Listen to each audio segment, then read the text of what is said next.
जय गुरुदेव। और दोस्तों, मेरे चैनल तंत्र और अप्सरा साधना में आपका एक बार फिर से हार्दिक स्वागत है।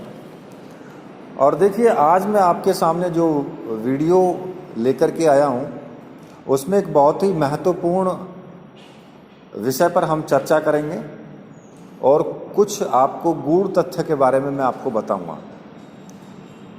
तो इसलिए आप वीडियो को पूरा देखना, या तो स्किप मत करना और वीडियो को आधी अधूरी मत देखना, क्योंकि वीडियो अगर आप आधी अधूरी देखते हो तो फिर कहते हैं ना कि आधा ज्ञान नुकसानदायक होता है। तो इसलिए पूरी देखना। और जो भी चैनल पर नए व्यूवर्स हैं उनसे कहूँगा कि वो चैनल को सब्सक्राइब कर लें और साथ में ही बेल के बटन को भी प्रेस कर लें, ताकि जो भी मैं लेटेस्ट वीडियो डालूं उसका नोटिफिकेशन उनको तुरंत मिल जाए और उस वीडियो को वो देख पाएँ। तो देखिए, आज मैं आपके सामने जो वीडियो के माध्यम से बता रहा हूँ कि अप्सराएं, कुछ लोग बोलते हैं कि अप्सराओं की साधना नहीं करनी चाहिए या फिर यक्षिणियों की साधना नहीं करनी चाहिए, और कुछ बोलते हैं कि योगिनियों की साधना नहीं करनी चाहिए। तो भाई क्यों नहीं करनी चाहिए? तो उनका कहना होता है कि वो अपने लोक में ले जाती हैं मरने के बाद। मरने के बाद जैसे कि हमारा जीवन पूरा हो गया और हमने कोई अप्सरा साधना कर रखी है, तो मरने के बाद वो हमें अपने लोक में ले जाएगी और वहाँ ले जा कर के वो हमसे सब कुछ जो उन्होंने किया है वो सब वसूल करेगी। वहाँ पर वो हमें यातनाएं देगी या हमें वहाँ पर जो भी कार्य हैं उनके वो कार्य करवाएंगी, मतलब कि वो सभी दुर्गति करेंगी हमारी। तो मैं तो देखो इस बात से सहमत नहीं हूँ। क्यों नहीं हूँ सहमत? क्योंकि मेरा अपना अलग तथ्य है। अब वो क्या है? पहली बात तो ये कि अप्सरा साधना एक सात्विक साधना है, और दूसरा कि अप्सरा देव वर्ग की है। देव वर्ग की साधना है ये देव वर्ग से संबंधित होती है अप्सरा साधना। तो अप्सरा साधना करने से आप कैसे वो आपको देव लोक में लेकर के जाएगी?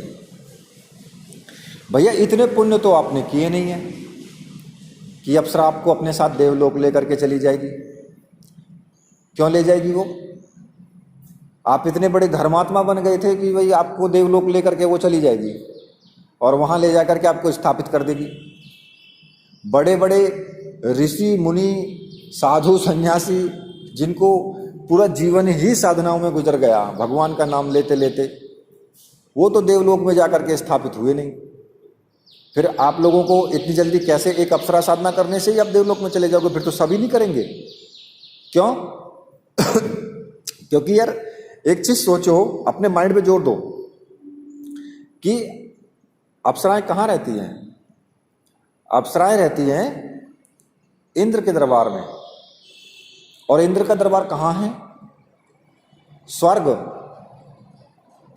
इंद्र कहाँ के राजा हैं? स्वर्ग। तो भैया, जो स्वर्ग हैं या देवलोक है, भाई वो वहां कैसे ले जाएगी तुम्हें? मतलब कि फिर तो ये तो और भी अच्छी साधना है मेरे विचार से। तो फिर और भी अच्छी साधना है कि यार हमें बिना कुछ करे ही हमें सीधा हमें स्वर्ग में जाने का मौका मिलेगा मरने के बाद, और वहीं रहेंगे। यार क्या कैसी कैसी लोग कैसी कैसी बुद्धियां लेकर के आते हैं। मैं कभी कभी सोच करके हैरान रह जाता हूं कि कैसी कैसी, वो अपना माइंड तो लगाते नहीं है बिल्कुल भी, वो कैसी कैसी बातें निकाल करके लाएंगे कि, और ऊल जलूल बातें हैं जिनका कोई आधार ही नहीं है। अगर ऐसा होता तो भाई सभी लोग जो अप्सरा साधना कोई भी करता तो वो अप्सरा तो उसको लेकर के जो है स्वर्ग लोक चली जाएगी। अब चाहे उसको यातना दे वहां पर, या उससे काम कराए, या कुछ भी करवाए, या उससे अपने जो भी उसने किया है उससे वसूल करे, लेकिन गया तो स्वर्गलोक में ना है। और स्वर्गलोक में किसी को यातनाएं दी नहीं जाती। क्यों? किसी ने सुना है कि स्वर्गलोक में यातनाएं दी जाती हैं? नहीं सुना ना। तो फिर नरक लोक होता है जिसमें यातनाएं दी जाती है। तो और अप्सरा नरक में जा नहीं सकती है, नरक लोक में, क्योंकि वो तो स्वर्ग लोक में रहती है, इंद्र के दरबार में रहती है, देवलोक में है। और हम अगर उनकी साधना करते हैं, हमें वो लेकर के जाएगी तो हम भी स्वर्ग लोक में जाएंगे। तो भाई इससे अच्छी साधना और क्या हो सकती है फिर। और वहां पर किसी को दंड किसी को मिलता नहीं है स्वर्ग लोक में, ये तो सबको पता है। तो फिर वो दंड भी हमें नहीं दे सकती है, तो ये तो सबसे अच्छा हुआ ना। तो भैया ऐसी जो ऊल जलूल बातें हैं, ऊल जलूल वीडियो हैं, उन्हें लेकर के, उनकी कुछ क्लिप लेकर के, उन्हीं से बातें चुरा करके या ले करके आप मेरा दिमाग तो खराब किया मत करो कि मुझसे ऐसी ऐसी चीज़ों को पूछोगे, तो वो तो मुझसे किया मत करो यार। मेरा भी मैं दिमाग खराब हो जाता है कि आप लोग पता नहीं यार कहाँ से निकाल करके लाओगे उसको, अंदर से जो कहते हैं ना कि बिल में से खींच करके। अरे भाई जब ये बताओ कुछ अपने माइंड पर भी तो आप थोड़ा बहुत जोर डालेंगे। अब बात आती है यक्षिणियों की। अब यक्षिणियाँ कौन है? यक्षिणियाँ भगवान शिव की सहचरी हैं, भगवान शिव की सहचरी हैं यक्षिणियाँ। यक्ष और यक्ष जो होते हैं उनकी कन्याएं हैं या उनकी पत्नियां हैं जो यक्षिणी हैं। अब आप एक चीज़ मुझे बताइए कि यक्ष लोक भी है जहाँ पर यक्षों का निवास है, और भगवान शिव शिवलोक में हैं, और यक्षिणियाँ जो हैं वो भगवान शिव की सहचरी हैं। तो यानी मरने के बाद अगर यक्षिणियाँ आपको वहाँ पर लेकर के जाएंगी और आपसे काम कराएंगी, तो आप तो भगवान शिव के पास चले गए, सीधे लोक में, शिवलोक में चले गए फिर आप, क्योंकि सहचरी तो उन्हीं की है ना वो। तो लेकर के और कहीं तो जाएंगे नहीं वो कि लेकर के तुम्हें डब्बे में बंद करके छिपा देंगी। लेकर के तो शिवलोक ही जाएंगी ना, और शिवलोक में जाना तो बड़े सौभाग्य की बात है? तो भैया ये उल जलूल बातें मत लाया करो, समझदारी से काम लो। जब आप कोई भी साधना करते हो, उस शक्ति की विशेष कृपा आपके ऊपर होती है। कहते ना कि मैं अगर किसी को राम राम कर रहा हूँ, किसी को नमः कर रहा हूँ, नमस्कार कर रहा हूँ किसी को, तो वो व्यक्ति मुझे दंड देगा क्या? वो व्यक्ति आकर के मुझसे ये कहेगा, जिसको मैं हाथ जोड़ के प्रणाम कर रहा हूँ, उसके पैरों में लेट रहा हूँ, वो मुझसे ये कहेगा आकर के कि बताओ तुम्हारा क्या काम है, मैं तुम्हारे लिए क्या कर सकता हूँ? तुम मेरी इतनी मान्यता कर रहे हो, इतना मुझे मान रहे हो, इतना मुझे सम्मान दे रहे हो, और मेरी भक्ति कर रहे हो, मेरा नाम रट रहे हो, तो मैं तुम्हारे लिए क्या कर सकता हूँ बताओ?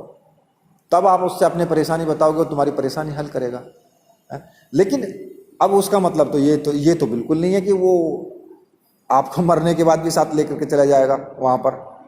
भैया जाओगे वहीं जहाँ जितने तुमने जैसे कर्म किए हैं। स्वर्गलोक ना जाओगे, ना शिवलोक जाओगे, ना यक्षिणी लोक जाओगे, ना कहीं दूसरी जगह जाओगे। जो आपने कर्म किए हैं, जो आपने पाप और पुण्य किए हैं, उनके अनुसार ही आपको जन्म मिलना है दूसरा, और मानव योनि में वहीं पर जाओगे कि जिससे कि आप उन किए गए पापों के कर्मों का दंड भोग सकें। ऐसा बिल्कुल नहीं है जैसा आप वीडियो में कह सुना करके किसी से सुन लिया और बस प्रचारित कर दिया आगे। तो ये आप बिल्कुल क्लियर मैं तुम्हें कर देता हूं कि जैसा तुम कर्म करोगे उसी के अनुसार तुम्हें जन्म मिलेगा मरने के बाद, और फिर उस पिछले जन्मों के किए हुए कर्मों को वहाँ पर जरूर भोगोगे। वो भोगना तो भोग है ही, कोई नहीं छूट सकता इससे। कैसे नहीं छूट सकता है कि जब भीष्म पितामह तक नहीं छूटे, भीष्म पितामह को भी सैया बाणों की सैया पे लेटना पड़ा। तो भगवान श्री कृष्ण ने वहाँ पर भी बताया है कि 100 जन्मों से पिछले जन्म में देख, तूने एक सर्प को उठा करके झाड़ियों पे फेंक दिया था, जिसके शरीर में ना कांटे मतलब घुस गए थे, जगह जगह कांटे घुस गए थे शरीर में। उसी किए तेरे कर्म का दंड है ये। लेकिन 100 जन्म तक क्यों नहीं मिला? क्योंकि तूने कभी अधर्म का साथ ही नहीं दिया, जो तुम्हें ये दंड मिलता। ये बचा हुआ चला आ रहा था। लेकिन यहां पर आकर के तूने कौरवों का साथ दिया है जो कि अधर्म के साथ था, तो इसलिए तुझे ये दंड अब मिला है। तो मेरे कहने का मतलब ये है कि जब वो नहीं बचे, ऐसे ऐसे धर्मात्मा, ऐसे ऐसे वीर, जब वो नहीं बच पाए कि जो आपके किए गए कर्म हैं उनके अनुसार उनका दंड भोगना है, तो फिर हमारी और आपकी तो औकात क्या है। तो मैंने जो कहा है उसको सही शब्दों में आप समझ लेना। ऐसा कुछ भी नहीं होता है कि आपको कोई शक्ति अपने साथ लेकर के जाएगी, वहां आपको यातनाएं देगी। अरे उसको क्या जरूरत पड़ी है यातनाएं देने की। एक शक्ति कितने लोगों को सिद्ध होती है। एक शक्ति किसी और को भी सिद्ध है, वही किसी दूसरे को सिद्ध है, वही किसी तीसरे को सिद्ध है। तो भैया वो तो सभी को साथ उठा करके ले जाएगी और फिर वहां ले जाकर स्वर्ग लोक में जो है, जो कहते हैं ना कि अधर्म का अंबार कूड़ा कचरा ले जाकर के वहां डाल देगी बस। और इंद्र भगवान देखते रहेंगे कि हाँ हाँ हाँ, इंद्र भगवान कहेंगे कि भाई वाह क्या बढ़िया बात है, वो जूता उसमें भी मारेंगे तुम में भी मारेंगे भैया। तो ऐसा कुछ नहीं है कि वो आपको साथ लेकर के जाएंगे, जाना आपको दूसरी योनि में ही है, कहीं भी चले जाना।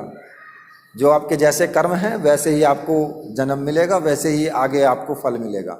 जैसे यहाँ करोगे वैसा आगे भरोगे, ठीक है।